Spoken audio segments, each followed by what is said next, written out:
Over the past year, Drake been at the worst point in his career. I mean, that man been in non-stop controversy since he got into it with Kendrick earlier this year. And Drake not making it no better. He really trying to sue the whole industry right now. See, I'm saying Drake ain't made it no better since the beef because just the other day, he was on stream with XQC calling Steve Lacy a fragile op. Pretty much, Kendrick dropped his brand new album, and I don't know if Drake feeling some type of way or what, but I'm not surprised by what Drake is pulling right now. He pulled out the lawyer. He getting ready to sue. And suing was a whole point during the whole Drake-Kendrick beef back when Like That was #1 and was blowing up. If you remember, rumors was coming out saying that Drake sent out a cease and desist over the song, and back on Euphoria, Kendrick said that Drake was in fact trying to set out a cease and desist. But it wasn't just Kendrick saying this. Metro Boomin, the man who produced the song, was also saying this. He basically tweeted out an email and said it was from the label saying that Drake was trying to take down the song. He tweeted at me and said this: "I'm lame, but the first week after Like That, you tried to block it at radio. I've been sitting on this email for a month now, but was just sparing you." And you know what the most ironic part about the cease and desist was?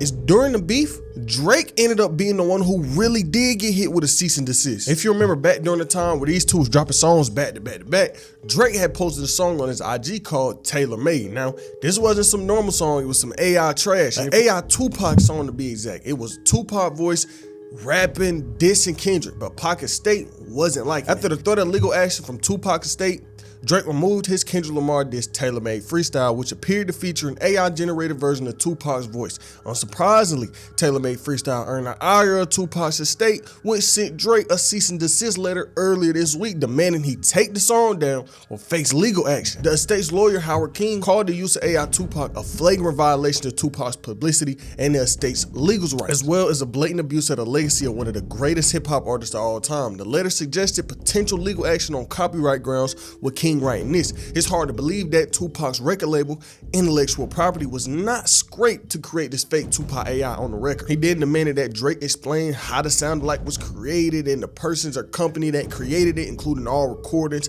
and all other data scraped or used. He was also flagging the song for possibly violating publicity rights, which protects the person's likeness from unauthorized uses. So basically, they was coming at Drake because what he did was out of pocket. But not only did Tupac Estate not like it, nigga, the internet didn't like it. He was getting backlash for this, but it still gets worse. Keep in mind, Tailor Made and everything that was going on was before Not Like Us. So Kendrick comes out, drops Not Like Us, internet on fire. Whole internet loving the song except Drake. A diss track against Drake went #1, broke records for the most week. Y'all know the story. And after Not Like Us was out for a few months, rumors started coming out that Drake was trying to hit Kendrick with another cease and desist. Now, Wack 100 is the nigga that started this rumor, and you know you can't really believe nothing that man say, but I want you to keep in mind what I'm finna talk about. Kendrick was headlining the 2025 Super Bowl, and Wack 100 came out saying that Dot was served a cease and desist by Drake to prevent him from performing Not Like Us at the Super Bowl. HSL wrote this: "On Saturday, September 28th, Wack 100 hosted a conversation on Clubhouse and claimed that Drizzy is so adamant about restricting K-Dot's highly anticipated Super Bowl performance that he sent him a cease and desist letter." And really over these next few months, we would see Drake in and out the news. For example, when Pharrell spoke on him. If you don't know, Pharrell and Drake got their own problems. And even when Kendrick and Drake was going back with each other, Kendrick was defending Pharrell. And back during the diss war, when Drake had dropped the Family Matters music video, he had Pharrell's chains in it. Basically, Drake had been throwing some subtle disses at Pharrell. Even a couple years back, he was dissing Pharrell on Meltdown with Travis Scott. He said, "Man, all that spinning the narrative shit, I melt down your chains that I bought from your bro, so I don't care about all that heritage shit." So Drake had been speaking on Pharrell for a minute, and just this month, Pharrell came out responding to everything Drake done did. XXL wrote this on Wednesday, November 13th. GQ magazine dubbed the super producer designer of the year and debuted a new interview with the man. At one point, he was asked about Drake claiming he melted down Pharrell's old jewelry that Drake bought at the auction on the song Meltdown. Pharrell said he initially didn't think anything of Drake buying over $2 million worth of the pieces he put on auction in October 2022. And he went on to say this: "Because I think all of the ongoings at the heart of it, he's a fan of the music. He's a fan of the history of what it is, and I happen to be a part of that. Those are artifacts of it. I guess it's not for me to understand when you let things go. A huge part of it is actually letting go, not just the physical item, but letting go of your connection to what it's supposed to mean or the memory. You're literally letting it go. That was the purpose." It's like when people sell something and they go, "I just want to make sure you take care of it because this is my baby." And I'm like, no, this is not my baby. That's why I'm letting it go in the first place. So Pharrell basically came out saying He don't care. And this was just another time where just Drake embarrassed himself. He dissed this man for years. He threw subs at Pharrell all the time just for Pharrell to say, nigga, I don't care. And you know, this year wouldn't have been so bad for Drake if he wasn't being so childish. See, losing the rap battle is one thing, but going on social media trolling like a kid, going on these streams acting childish, calling niggas fragile ops, doing all of this is not gonna help your case or make you look no better. That's why people be looking at Drake like a clown now, because of the stuff he be doing. Nigga talking about Anita Max win, he be doing all these crazy ass poses on Instagram. See, Drake be bringing himself the negative attention. Really, everything since the diss war was all on Drake, but this brings us on to what's going on right now. Remember what White 100 said. This where that come back into play. Kendrick drops GNX, the surprise album, and the very next day is when Drake went on stream with XQC, the streamer.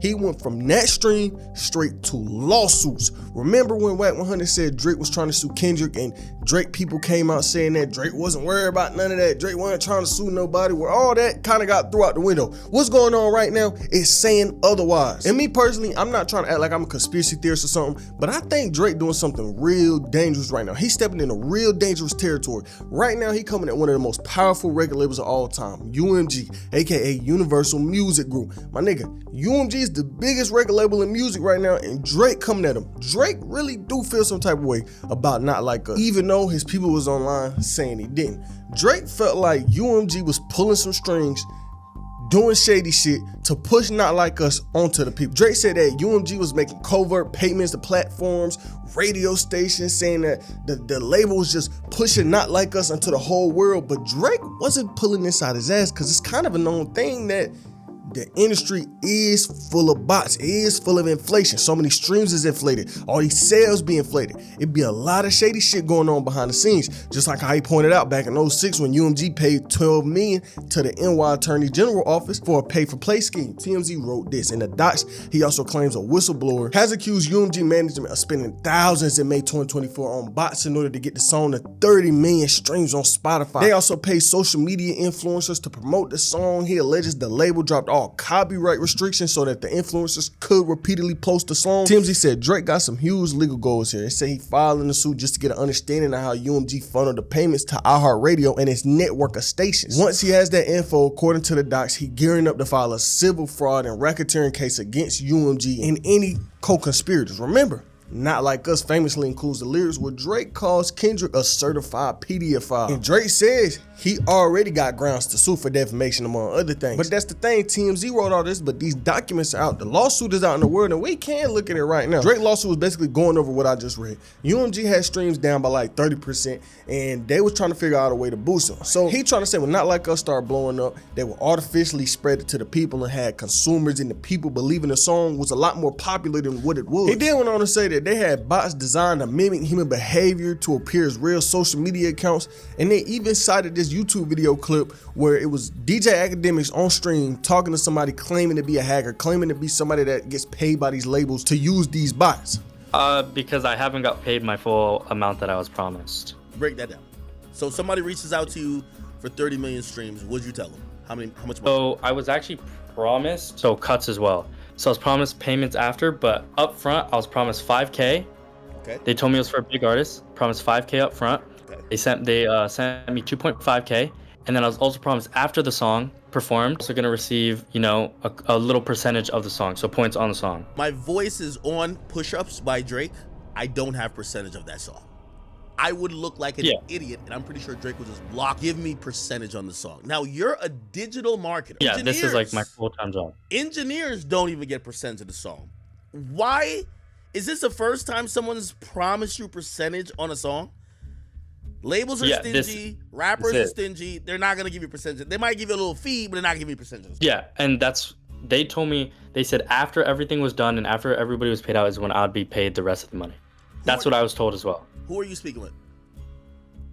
I don't really want to say who that is, but I am DMing you right now. They also, the reason they did it is because they also needed that song to win. Section 8 of the doc said this. One individual unknown to the petitioner revealed publicly on a podcast that Mr. Kendrick Lamar. His label Interscope paid him via third party to use bots to achieve 30 million streams on Spotify in the first couple days of its release of Not Like Us, with the goal of jumpstarting the song's spread and turning it into a crazy hit.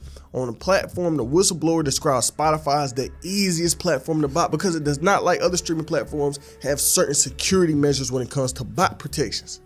The whistleblower revealed that on May 6, 2024, an individual affiliated with Interscope sent him a payment of $2,500 via the digital platform Zelle, which is owned by a number of banks, and that he was promised another $2,500 and a percentage of the song's total sales for its initial push. But Drake ain't just stopped at bots. In Section 10, he was saying that UMG was controlling Siri to purposely misdirect users to Not Like Us. They were saying that when people's online and would ask Siri to play Certified Lover Boy, it will play Not Like Us instead. And it is some videos of this happening on the internet, but it's the internet. We don't know if it's real or not, but it ain't stopping at getting brought up. The NFR podcast got put up into it as well. Think about it, these two niggas got brought up in a record label RICO, and I'm not lying. On Section 28, they was talking about a civil RICO. Section 28 wrote this: civil RICO. Petitioner has a viable cause of action for civil RICO about acts of wire fraud, mail fraud, or bribery for UMG's payments to unknown third parties in the form of reduced license fees to Spotify. Additionally, petitioner lacks sufficient information to identify the third parties who acted in conspiracy with UMG. And off what I just read, it seemed like Drake really don't got no proof of nothing. He just trying to pull shit, see what he can get out of it. And even though I didn't read every single thing in the court doc in this video, I'll link it in the top comments so y'all can look through it and read it yourself. But to me, it seems like it may be deeper than the beef. But the beef was just the thing that brought it out. He's calling these labels out for artificial streams, which has definitely been a problem in the music space for years at this point. And Not Like Us probably got some body streams. Family Matters probably got some body streams, push-ups.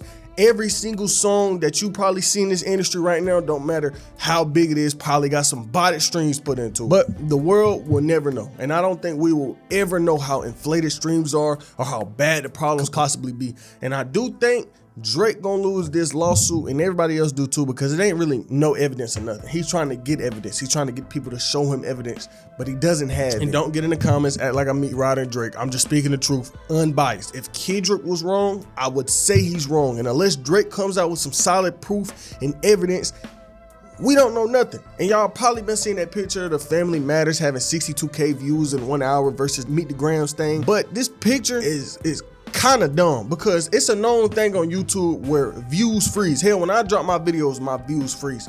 Y'all might see one number and I see another number on my end. So let me just break it down for y'all. The number you see when you click on the video is not the live view count. That number just updates when YouTube wants to update. But let's say you own the video, right? You can go into the channel analytics, aka YouTube Studio, and you can see a live view counter. You literally see the views update by minute. So this tweet going around is not YouTube not pushing the Drake video. It's just that he dropped a music video in the middle of the beef, and it was probably so many people watching that at the same time that they couldn't keep track of it all. And comparing that to Meet the Grams, which is an audio, of course its views is gonna update faster because there's less people clicking on the audio. That's just a known thing on YouTube. Look at any channel.